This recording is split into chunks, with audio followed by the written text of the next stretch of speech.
नमस्ते प्रणाम। आप सभी प्यारे दर्शकों का स्वागत है आपके अपने न्यूज चैनल सिस्टम न्यूज 2.2। दोस्तों, आज तक मैंने अपने चैनल पर सभी भोजपुरी के महारथी एक्टरों का वीडियो डाला है, लेकिन आज उन सभी एक्टरों से हटकर आप सभी से वो मिलाता हूँ एक ऐसे शख्स से जो अपने गानों के दम पर लोगों के दिल में जगह बनाया है। दोस्तों, हाँ, उस भोजपुरी सिंगर का नाम जानने से पहले अगर आप हमारे चैनल पर नए हो तो आप हमारे चैनल को सब्सक्राइब करके आप अपना आशीर्वाद दें। दोस्तों, उस प्रतिभाशाली सिंगर का नाम है गुंजन सिंह, जो किसी नाम का मोहताज नहीं है। गुंजन सिंह ने भोजपुरी में कई सारे सुपर डुपर हिट गाने दिए हैं। इसी बीच गुंजन सिंह का एक नया सैड सॉन्ग आया है, जिस गाने का नाम है दिल के एक्सरे।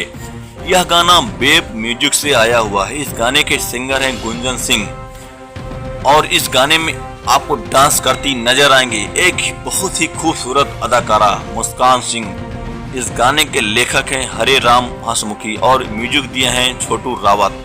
यह बहुत ही दर्द भरा गाना है, जिसे सुनकर आपके आंखों में आंसू आ जाएंगे। दोस्तों, आशा करते हैं आपको यह वीडियो पसंद आया होगा।